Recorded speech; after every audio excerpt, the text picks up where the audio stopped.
বিশ্বের নানা প্রান্তের খেলাধুলার খবর নিয়ে আমাদের নিয়মিত আয়োজন খেলার সময়। আর এই আয়োজনে আপনাদের সঙ্গে আছি আমি ওমর ইনাম। দল হারুক বা জিতুক সমর্থন ঠিকই দিয়ে যেতে চান প্রবাসী বাংলাদেশিরা, তবে আক্ষেপ আছে টপ অর্ডারের টানা ব্যর্থতা নিয়ে। অ্যান্টিগায় বাংলাদেশি সমর্থকদের কথা শুনেছেন সাজিদ মুস্তাহিদ। ম্যাচ দেখতে অ্যান্টিগায় গ্যালারিতে হাজির হয়েছিল বেশ কিছু বাংলাদেশি সমর্থক। ম্যাচ শেষে তারা সবাই কিন্তু কিছুটা হলো হতাশ হয়ে ফিরে যাচ্ছেন এবং আমার সঙ্গে এই মুহূর্তে রয়েছেন কয়েকজন বাংলাদেশি ফ্যান্স। লিটন, শান্তর তারা একটা খুব স্লো একটা স্টার্ট করলো। ওইখানে কি বাংলাদেশ আসলে ম্যাচের মোমেন্টামটা হারিয়ে ফেলে? টপ অর্ডারে আমরা অনেক দিন থেকে ব্যর্থতার এই কাহিনী শুনতে আসলে অতিষ্ঠ। এটা নিয়ে কোনো মূল্যায়ন করতে আমরা আর আগ্রহী না। আমার মনে হয় ওপেনিং না দিয়ে লিটনকে আমরা এক বা দুয়ে নিয়ে আসি, কারো নতুন ওপেনার নিয়ে আসি। আমরা কি করতে পারি? আমরা সাপোর্টার, আমরা চিয়ার করে যাব। হোপফুলি টিম ম্যানেজমেন্ট একটা মিটিং করছে, এখন প্লেয়াররা ডিসকাস করছে যে এই ম্যাচ থেকে আমরা কি শিখলাম, কি জানলাম, হয়তো বা নেক্সট ম্যাচে ওই জিনিসগুলো আমরা অ্যাপ্লাই করতে পারবো। গত ওয়ার্ল্ড কাপে যখন ম্যাচ হয়েছিল ইন্ডিয়া এবং বাংলাদেশের পুনেতে, অনাকাঙ্ক্ষিত কিছু ঘটনা হয়েছিল। কি মনে হয় এটা তো অন্য জায়গায়, এই ভেন্যুতেই খেলা হবে, এবারও কি ইন্ডিয়া বাংলাদেশ লড়াইয়ের আগে ফ্যানদের মধ্যে উত্তেজনা দেখছেন? আমার মনে হয় ওদের ফ্যান বেসটাও বিদেশে একটু ডিফারেন্ট। আমার এখানে আমার মনে হচ্ছে এখানকার ফ্যান বেসটাও আমাদের, যেমন আজকে ইংল্যান্ডের অনেক সাপোর্টার ছিল, তো ইন্ডিয়ার অনেকে এসে আমাদের সাপোর্ট করেছে। এখনো সুযোগ রয়েছে কাগজে কলমে বাংলাদেশের সেমিফাইনালে কোয়ালিফাই করার, এবং সেটা নিশ্চিতভাবেই বাংলাদেশ লুফে নিতে চাইবে পরের ম্যাচে ভারতকে হারিয়ে। অ্যান্টিগা থেকে সাজিদ মুস্তাহিদ, সময় সংবাদ। শক্তিশালী অস্ট্রেলিয়ার বিপক্ষে ব্যাটারদের পারফরমেন্সে হতাশ সাবেক টাইগার ওপেনার মেহরাব হোসেন অপি। টি-20 ফরম্যাটটা not only bowlers game, it is also batsman game. তো ব্যাটসম্যানরা যদি টপ অর্ডার থেকে রান যদি না দিতে পারেন আপনার, এটা কিন্তু বোলারদের জন্য প্রতিটা ম্যাচেই কিন্তু কষ্টকর হয়ে যায়। ব্যাটিংয়ে আমাদের রানটা সত্যি কম হয়েছে। 140 রান করে আপনি কখনোই অস্ট্রেলিয়ার মতো টিমের সাথে জিততে পারবেন না, এবং যেখানে কিনা অস্ট্রেলিয়ার ব্যাটিং লাইন আপ অনেক লম্বা, অনেক ডেপথ অনেক বেশি। টপ অর্ডার থেকে একমাত্র যদিও ভালো একটা ইঙ্গিত দিয়েছেন নাজমুল হাসান শান্ত, একটা 40 ঊর্ধ্ব একটা রান করেছেন। টি-20 ফরম্যাটে যদি টপ অর্ডার থেকে ব্যাটিংয়ের রানটা না আসে এবং পাওয়ার প্লেটা আপনি ভালোভাবে কাজে লাগাতে না পারেন এরকম বড় দলের বিপক্ষে, আমার কাছে মনে হয় জয়টা অনেক বেশ কষ্টকর হয়ে যেত। এক্সিকিউশনের ক্ষেত্রে আরেকটু যদি বিগ শট যদি আমরা নিতে পারতাম, বা আমরা যদি বিগ শট না করতে পারি, তাহলে যদি গ্যাপস ফিল্ডারদের গ্যাপ দেখে যদি বল প্লেসমেন্টগুলো করতে পারি, তাহলে হয়তো আমাদের রানের সংখ্যা একটু বাড়তে পারে। 5 বছর পর ভারত সফরে যাচ্ছে বাংলাদেশ ক্রিকেট দল, যেখানে টেস্ট চ্যাম্পিয়নশিপের অংশ হিসেবে 2 টেস্টের পাশাপাশি 3টি টি-20 খেলবে নাজমুল হোসেন শান্তর দল। 19 সেপ্টেম্বর চেন্নাইয়ে শুরু প্রথম টেস্ট, এরপর আরও 3 ভেন্যু ঘুরে 12 অক্টোবর শেষ ম্যাচ হায়দ্রাবাদে। এক বিবৃতিতে এই সূচি প্রকাশ করে ভারতীয় ক্রিকেট বোর্ড বিসিসিআই, যেখানে কেবল বাংলাদেশ নয়, 2024-25 মৌসুমে ঘরের মাঠের নিউজিল্যান্ড আর ইংল্যান্ডকেও আতিথেয়তা দেবে ম্যান ইন ব্লু। চেন্নাইতে প্রথম টেস্টের পর কানপুরে 27 সেপ্টেম্বর অনুষ্ঠিত হবে দ্বিতীয় ম্যাচ। দুটো টেস্টেই খেলা হবে দিনে। এই ছিল খেলার সময়ের এখনকার আয়োজন। এখন চলে যাচ্ছে বিশ্বকাপের বিশেষ আয়োজন টাইমড আউটে।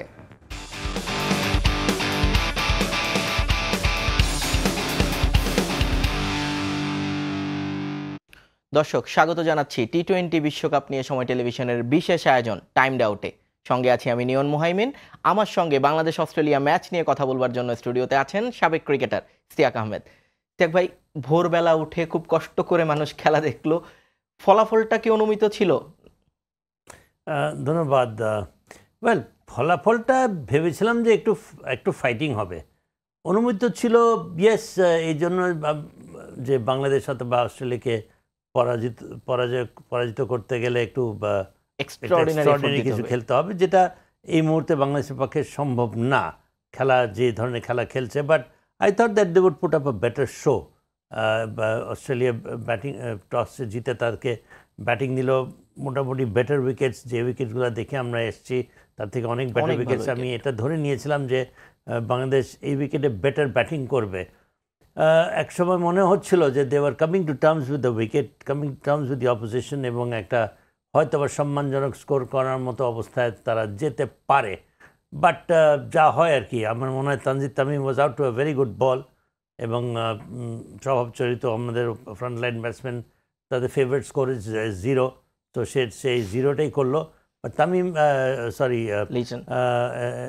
Nazmul Hasan and Liton, they were building up a good performance, good partnership. কোনো কারণ ছিল না আমার মনে হয় যে Liton Das Adam jumper second ডেলিভারিতে ট্রাইং টু ওই কাউ শট মারতে গিয়ে আউট হলো, কোনো প্রয়োজন ছিল না আমার মনে হয়। এখানে আমাদের হচ্ছে গিয়ে we choose the wrong ball to hit, এবং আমরা পার্টনারশিপ নিজেরাই নিজে গড়তে দেই না। লিটন মনে হয় একটু প্রেসারে পড়ে গিয়েছিল, নিজে যেই ডট বলগুলো পাওয়ার প্লেতে খেলে ফেলেছিল সেগুলো মেকওভার করবার একটা তারা তার ভেতরে অবশ্যই কাজ করছিল। আমার অন্তত দেখে মনে হয়েছিল আপনি যেটা বলছেন যে অ্যাডাম জাম্পাকে সেকেন্ড বলে এভাবে চার্জ করবার আসলে আর কোনো যুক্তি হতে পারে না। না, সেটাও তার অতটা ইয়ে ছিল না, because Shanto the other and কিছুটা হলেও তো হ্যাঁ, সো একটা অ্যাভারেজ রান রেট তারা করছিল।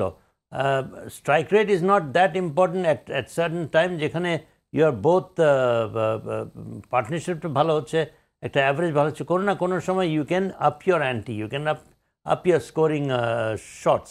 তো সেটা লিটন নিজেকে সময় দেয়নি, এটাই হচ্ছে আমাদের সমস্যা। এবং I think that was the one reason. এবং পরবর্তীতে আমার মনে হয় Towhid Hridoy played extremely well. I hope যে তহিদ হৃদয় যেন এই 40টা তার শেষ ইনিংস না হয়। আমাদের ধারাবাহিকতার তো একটা অসম্ভব একটা ঘাটতি রয়েছে, পরপর 2 ইনিংস খারাপ খেলে, এখন খেলেছে পরপর 2 ইনিংস, পারে যে 2টা ইনিংস আছে তাকে করতেই হবে, because he seems to the only player যে কিনা রান করছে। এবং তার খেলার বৈশিষ্ট্য হচ্ছে যে সে স্ট্রাইক রোটেট করতে পারে। আমি অন্যান্য ব্যাটসম্যানদের ক্ষেত্রে আইদার 4 মারবে আর তা নাহলে রান নেবে না, এই জিনিসটা আমার কাছে বোধগম্য না। Why do you not also go for soft hand shots and go for singles, rotate the strike, যেটা মারার সেটা মারবে, যেটা তহিদ হৃদয় করে। এবং সাকিবও আনফর্চুনেটলি ওয়াজ কি খেলেছে শট সে নিজেই জানে না। আমি একটা কার্ড দেখতে চাই, কার্ডটা দেখলে আপনার কথাটার মানে যেই কথাই বলছিলেন সেই যুক্তিটাই আসলে এখানে মূলত কাজ করবে। আমরা পাওয়ার প্লের একটা কম্প্যারিজনের কার্ড করেছি, সেখানেই আসলে পুরো জিনিসটা বোঝা যাচ্ছে। 23টা ডট বল বাংলাদেশ পাওয়ার প্লেতে খেলেছে, সেখানে 14টা ডট বল অস্ট্রেলিয়ার। সেই 14টা বল মেকওভার করতে গিয়ে অস্ট্রেলিয়া 6টা 4 5টা 6 হাঁকিয়েছে, বাংলাদেশ 4টা 4 1টা 6 শান্ত হ্যাজেলউডকে মেরেছে। আমার এভাবে বললে হয়তো অনেকের কাছে খারাপ লাগতে পারে, আমার কাছে কেন যেন মাঝে মধ্যে মনে হয় এটাই আসলে বাংলাদেশের ক্রিকেটারদের সামর্থ্য। এটা হচ্ছে যে প্রেজেন্স অফ মাইন্ড নাই, তারপরে আপনার you need to know where the fielding is, তারপরে একটা আন্ডারস্ট্যান্ডিং, তারপর গুড ফাস্ট রানিং। তহিদ হৃদয়ের কথা এই জন্য বললাম, তহিদ হৃদয়কে যদি আমরা দৌড়াতে দেখি, ফার্স্ট শট খেলে সে যেভাবে খুবই কুইক রান নেয়, ওর মনে হচ্ছে যে সে সেকেন্ড রান নেওয়ার জন্য ফার্স্ট রানটা নিচ্ছে। তো এই তাগিদ, এইটা এই অ্যাটিটিউড আমরা অন্য কোনো ব্যাটসম্যানদের মধ্যে দেখি না, that you run the first ball fast, even though জানি যে এটা 1 রানেরই, কিন্তু ইউ স্টিল রান ফাস্ট, একটা মিস ফিল্ডিং হলে you can come back for the second. তো সেই ধরনের বডি ল্যাঙ্গুয়েজ যদি না থাকে আমাদের প্লেয়ারদের মধ্যে, because it is not always about hitting 4s and 6s, সেটা যদি না হয় then what do you do, they at least rotate the strike. আমাদের এই 3 জনের সৌম্য সরকারকে দেখবেন, সৌম্য সরকার 4 ছাড়া খেলতেই পারে না, তানজিদ তামিম 4 ছাড়া খেলতেই পারে না, ইভেন লিটন দাসও। তো আমাদেরকে এই প্লেয়ারদেরকে মনে হয় এই জিনিসটাকে মানে ডেভেলপ, এখনও বলবো না যে it is too late, because they are still young, আর এই কালচারটা আমাদের মধ্যে আনতে হবে। শান্তর কথা কি বলবেন? খুব বাজে ফর্মে ছিলেন, সেই জায়গা থেকে আজকে যেভাবে তিনি উতরালেন, কাজ করলেন, ব্যাটিংটা যেভাবে করছিলেন, দুর্দান্ত ব্যাটিং করছিলেন। একটা সময় খুব আইসুদিং লাগছিল যে না, শান্ত রান পাচ্ছে, বাংলাদেশের জন্য বেটার। কিন্তু যেভাবে আউট হলেন, যেভাবে উইকেটটা থ্রো করলেন, মানে ওই টমের ক্যাপ্টেন দায়িত্ব নেওয়ার সময় দায়িত্বটা ছেড়ে দিয়ে চলে আসলেন। বল শান্তর মধ্যে অন্তত একটা জিনিস আছে যে সে he is aware of his responsibilities. তার মধ্যে আমরা তা না হলে যেভাবে যে সময় থেকে সে বেরিয়ে এসছে, যে রান করেছে, যেভাবে ফাইট করেছে, এবং তার মধ্যে অ্যাটলিস্ট দেখা যাচ্ছে যে ফ্রন্ট ফুট ইউজ করার একটা ইয়ে আছে। He comes down the wicket, the full stretch forward খেলে, ফরওয়ার্ড ডিফেন্সিভ তার ভালো আছে। আমার কাছে যেটা মনে হয়, যেটা অন্যান্য ব্যাটসম্যানদের মধ্যে এই জিনিসটা নাই, যে তার মধ্যে ডিফেন্স বলতে একটা ডিকশনারিতে একটা শব্দ আছে, যেটা আমার মনে হয় বাকিদের মধ্যে নাই। তো একটা ব্যাটসম্যানের মধ্যে you have to be both good at defence and offence. যেটা শান্তর মধ্যে অনেক হাতে মার রয়েছে, আমরা তার অনেক ইনিংস দেখেছি, 4 ছক্কা, কিন্তু সেও বড় বড় মারতে পারে। কিন্তু তার মধ্যে একটা সংমিশ্রণ আছে, সেটা হচ্ছে good defence, soft hand, and also looking for runs. তো এই জিনিসটা আমার মনে হয় যে আই হোপ শান্ত তার আগামী ইনিংসে, বিকজ এটা ভালো উঁচু মানের বোলিং সাইডের এগেনস্টে খেলেছে। আমরা যদি দেখি তার খেলাটা মোরলেস একটা চান্সলেস ইনিংস খেলেছে, মোরলেস একটা রেসপন্সিবল ইনিংস খেলেছে, and he has fought his way back in to the side. Yes, আর একটু ভালো করতে পারলে আরও ভালো হতো, সেটা হয়নি। বাট আমার মনে হয় it's a good start for him for the coming matches.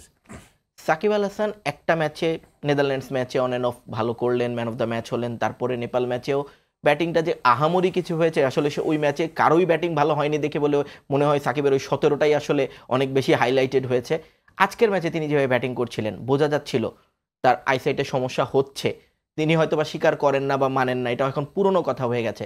তিনি নেক ব্রেস লাগিয়ে প্র্যাকটিস করেন, ওটাও যে তার হেড পজিশন ঠিক করবার জন্য, এটাও এখন আসলে সবাই বুঝতে পারছেন।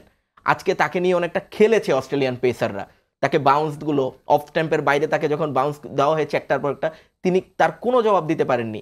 বিশেষ করে যে বলটায় আউট হয়েছেন, তিনি আসলে কি শট করতে যে বলটাকে উপরে উঠিয়েছেন, মানে একেবারেই বোঝা যাচ্ছিল না। মানে সাকিব আল হাসান কোনোভাবেই ছন্দে নেই। শেখ ভাই, বোলিংয়ের কথাই যদি আসি, সাকিব ব্যাটে না পারলেও বল দিয়ে মিটিয়ে দেয়। 11.2 বল বাংলাদেশ বোলিং করেছে, সাকিব আল হাসানকে ক্যাপ্টেন আনবার প্রয়োজনই বোধ করেননি। Shakib Al Hasan is not the same intelligent player. Shakib Al হাসানের সবচেয়ে বড় যে জিনিসটা আমার কাছে মনে হতো, is a very intelligent player. সে ব্যাটিংই করুক আর বোলিংই করুক, তার হাইলি তার মেন্টালি তো স্ট্রং বটে, এবং he is in control of himself যখন সে ব্যাটিং বোলিং করে, এবং সে যে কোনো অপোজিশনের ক্ষেত্রে সেই সাকিব আল হাসানকে আমরা দেখতে পাচ্ছি না। অবভিয়াসলি তার মধ্যে হয়, আমি কনফিডেন্সের ঘাটতি বলবো না, you could be right, maybe আইসাইটের কোনো প্রবলেম হতে পারে, উই ডো নট নো। সে অবশ্য অস্বীকার করেছে। ফিটনেস নিয়ে তাকে খুব একটা আমার মনে হয় যে হ্যাঁ, না বোঝা যাচ্ছে না যে তার কোনো ফিটনেসের কোনো সিরিয়াস প্রবলেম আছে। আমার মনে হয় তার যে সমস্যাটা রয়েছে, আমার কাছে যেটা মনে হচ্ছে যে he is a little out of focus, his concentration in too many avenues, অনেক দিকে ছড়িয়ে আছে তার, যে জন্য 100% সে ক্রিকেটকে যে ইয়ে দিতে হয়, যতই সে সুপারম্যান অ্যাবিলিটিস থাকুক না কেন, যতই বেস্ট অলরাউন্ডার হোক না কেন, ওই কোনো একটা অপোজিশন এগেনস্ট একটা 3 উইকেট নিয়ে নিল, আর কোনো একটা 20-30 রান নিয়ে নিল, যেটা টিমের জন্য কোনো কাজে আসলো না, কিন্তু তার one day status, one day allrounder ঠিক থাকলো, এবং সেভাবে চালিয়ে যাচ্ছে। তো কিন্তু টিমের এখানে কোনো কাজে আসছে না, এবং সেই যে মানের প্লেয়ার, যে সে এখনও প্রডিউস করতে পারে। আমি মনে করি না যে Shakib Al Hasan is still finish, but he needs to focus. এবং আমার মনে হয় এখানে ফ্র্যাঙ্কলি, ইভেন দো সে যদি আগামী 3 ম্যাচে যদি ভালো খেলে, তার কেরিয়ার ফ্রম হিয়ার কোথায় যাবে, এটা আমার মনে হয় বিসিবির সাথে একটা সিরিয়াস তার একটা কথা বলা উচিত। ভাই, রিশাদকে আজকে উপরে প্রমোট করা হয়েছিল স্পিনারদেরকে মূলত সামলানোর জন্য, ম্যাক্সওয়েল এবং জাম্পা। টোটকাটা কাজে লাগেনি, কিন্তু চেষ্টাটাকে তো আমরা মনে হয় অ্যাপ্রিশিয়েট করতে পারি। নিঃসন্দেহে এইগুলোই হচ্ছে একটা ক্যাপ্টেনের কিংবা টিমের চিন্তা, একটু আউট অফ দ্য বক্স চিন্তা করে। অ্যান্ড ওয়াই নট, তখন জাম্পা ছিল, স্পিনার ছিল, ওকে দিয়ে পরের দিকে পাঠিয়ে কোনো লাভ হতো না, বিকজ তখন স্পিনার থাকতো না। তো স্পিনারের এগেনস্টেই তো আমরা তার কারিশমাটা আমি দেখেছি, হয় নেই, but I thought it was good move. Mahmudullah Riyad world কাপের শুরু থেকেই মোট অন অ্যান্ড অফ ফর্মে ছিলেন, মানে একেবারে বলতে পারবো না যে দুর্দান্ত, মানে তাওহিদ হৃদয়কে যেভাবে আমরা একেবারে বলে দিচ্ছি দুর্দান্ত ফর্মে আছেন, খেলছেন, 1-2 ম্যাচ হয়তো বা খারাপ করেছেন কিন্তু ভালো করছেন। রিয়াদের আজকে খুব বেশি থাকবার প্রয়োজন ছিল, কিন্তু আমরা দেখছি যে প্লেয়াররা পারফর্ম করবার যখন প্রয়োজন, তখন তাদেরকে সেই জায়গাটায় আমরা দেখতে পাচ্ছি না, তারা হ্যান্ডস আপ করছেন, সরে যাচ্ছেন। কিন্তু যখন প্রয়োজন নেই, যে আপনি যেটা বলছিলেন যে 20 রান 30 রান হচ্ছে, সেটা দলের কোনো কাজে লাগছে না, মানে আমার পরিস্থিতি অনুযায়ী ওই রানটার কোনো প্রয়োজন আসছে না। এমন জায়গায় মানে সিনিয়র ক্যাম্পেইনাররা যদি নিজেদেরকে এভাবে গুটিয়ে নেন, তাহলে আসলে দল কতটা ভালো করবে। সুপার এটা এখনও আমাদের কাছে 2 ম্যাচ বাকি। মাহমুদুল্লাহ রিয়াদের ক্ষেত্রে আমার মনে হয় দিস দ্য ফার্স্ট ইনস্টেন্স যেখানে দেখেছি তার কোনো কন্ট্রিবিউশন হয়নি। এটা হতে পারে, বাট যখনই তাকে 10 রান করুক, 12 রান করুক, 14 রান করুক, তার একটা টিমের জন্য কাজে আসে এই ধরনের ইনিংস খেলার তার মধ্যে প্রবণতা দেখেছি, তার মধ্যে একটা ডিটারমিনেশন দেখেছি, তার মধ্যে একটা আর্জেন্সি দেখেছি। সে অ্যাগ্রেসিভ হয়েছে, যেখানে অনেকে যখন দমিয়ে রয়েছে, আমরা দেখেছি is coming down the wicket to hit the fast bowler, মানে ফিয়ারলেস। ঠিক আছে, সেখানে একটা রিস্ক থাকে, তার উইকেটটা হারিয়ে যেতে পারে, কিন্তু সেটা সে চিন্তা করেনি। সে চিন্তা করেছে ওদের টিম যদি লেগে যায় তাহলে রান রেট একটা বাড়ার চান্স থাকে। He will also come back in to the with a lot of confidence and negotiate, because এই প্লেয়ারের মধ্যে বিগ হিটসের সময় আমার মনে হয় বাংলাদেশের সবচেয়ে বেশি 6 মারার প্লেয়ার বুঝি এখন মাহমুদুল্লাহ রিয়াদি। So that confidence he has এবং হি ইজ ফিট। আমি মনে করি মাহমুদুল্লাহ রিয়াদ প্রতিবার যখন যায় অনেক হয় না, যেমন আমি যখন ওপেনিং ব্যাটসম্যানরা যখন যায় আমার আমার আমার কনফিডেন্স লেভেলটা একেবারেই নাই। But when Mahmudullah Riyad goes in to bat somehow the other I feel confident by his body language, by everything, যে he is there to do something for the team. এই জিনিসটা যদি সব প্লেয়ারদের মধ্যে থাকতো কিংবা সব প্লেয়ারদের থেকে আমি যদি এই ফিলিংটা পেতাম, যে ফিলিংটা আমি মাহমুদুল্লাহ রিয়াদের এখনও এই বয়সেও, the way he feels, the way his body language, is a very calm and quiet guy, সবসময় তাই ছিল। কিন্তু এখন নতুন একটা তার মধ্যে আমি প্রতিটা ইনিংসে আমি তার মধ্যে এই জিনিসটা পাচ্ছি, that this guy means business. Mahmudullah রিয়াদকে নিয়ে যদি আর কিছু বলতে চান।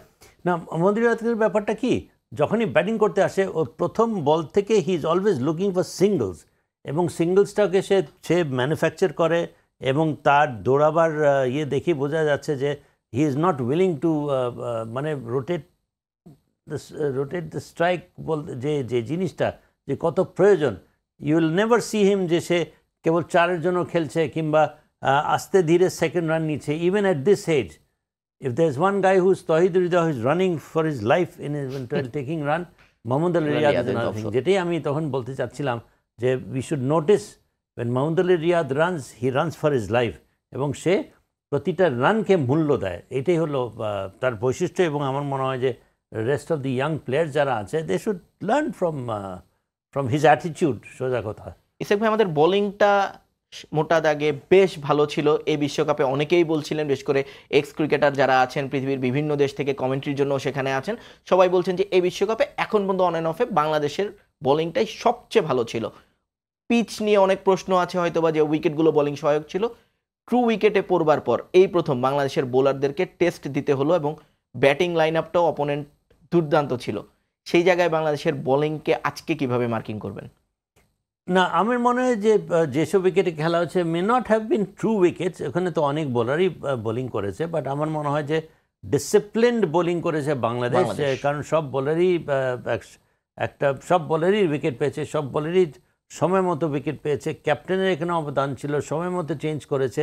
উইকেট সহায়ক হইলে যে উইকেট পাবেই এটা তো কোনো গ্যারান্টি নেই। তারা উইকেট পেয়েছে, let us first give them credit, you know. And ভালো উইকেট যখন আসবে দেখা যাবে, তারা তো ভালো উইকেট পেয়েছে। তো আজকে রিশাদ হোসেন করেছেন। সো আই থিঙ্ক দ্যাট বাংলাদেশের জন্য এখন পর্যন্ত ভালো পারফরমেন্স করার পিছনে, এই সেকেন্ড রাউন্ড যাওয়ার পিছনে নিঃসন্দেহে it is the bowling which is credit. Let us hope যে আমরা ভালো উইকেট পেলে অন্য প্রতিপক্ষ দল ভালো উইকেট পেলে তারাও তো ভালো ব্যাটিং করবে।